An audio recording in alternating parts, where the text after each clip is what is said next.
PGA Tour or Live Golf come up at all in your conversations with the Crown Prince? No.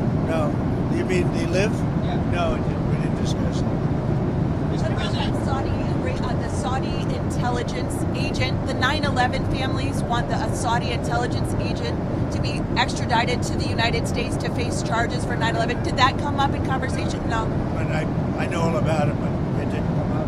On Israel, you're not going to Israel. Does this trip sideline Israel at all? No, not at all. No, this is good for Israel. Having a relationship like I have with these countries, the Middle Eastern countries, essentially all of them, I think it's very good for Israel. Can I ask you again on Israel? On the hostage deal, did any of your people speak with Israel about the release of the American hostage? I'm sorry, on the sanctions lifting of Syria. Let me ask on Edom first. What credit does Israel deserve, if any, for that release of the hostage? Well, they've been fighting a long time. They've been, they're warring, and I think they deserve a lot of credit. I think my people deserve a lot of credit, maybe the most credit.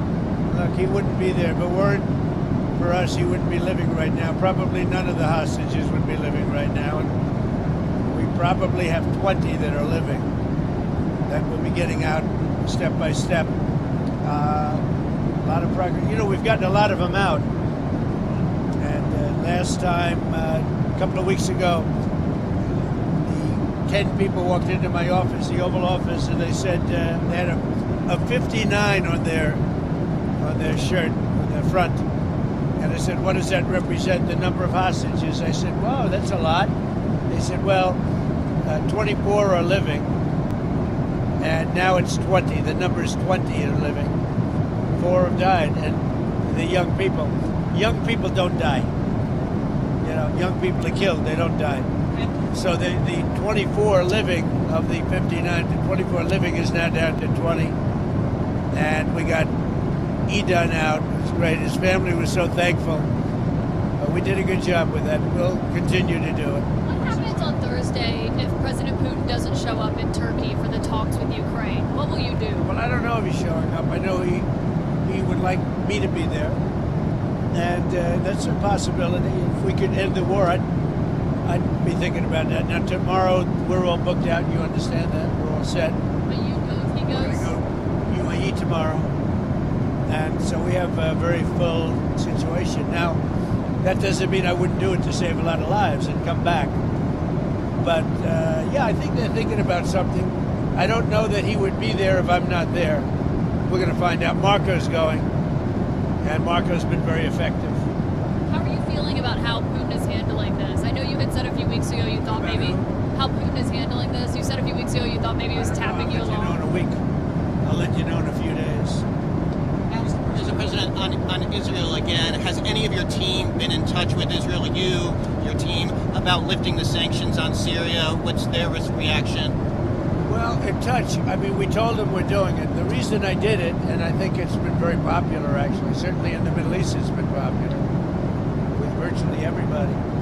But the reason I did it is because I spoke with President Erdogan, who I get along with very well, and I spoke to Mohammed, as you know, was with them, and they thought it was very important to do. It gives them a much better chance of survival as a country. Can you share what Netanyahu thinks about it?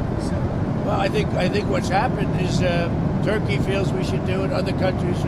If you looked at my speech last night, which I assume most of you were at, I think the biggest applause was when I said that we're lifting the sanctions on Syria, and that's because they want to give Syria a chance to live and to be great, etc. Mr. President, an Emirati government-backed firm did a $2 billion deal. An Emirati government-backed firm did a $2 billion deal using the Trump digital coins. How did that deal come about? I don't know anything about it. I really don't know anything about it. But I'm a big crypto fan, I will tell you. I've been that from the beginning, right from the campaign. I'm a believer in crypto, and if we're not going to do it, China's going to do it. It's the way I look at it. It's like AI. I'm a believer in AI because we have to have it. We're leading China by a lot. And in crypto, we're leading China by a lot. So I'm a big crypto fan. Senator Schumer said he wants to block your your Justice Department political appointees until he gets answers about questions about the inventory plane? What's your Schumer is, he's become a Palestinian. Something wrong with him. I don't know. I've known him a long time, and there's something wrong. He's lost his confidence totally, and it's just something wrong with him. I don't know what it is with Schumer. Yeah, did you have a question? Go ahead. Oh, I've got two questions on Iran and Russia. Are you still considering secondary sanctions on Iran's oil exports?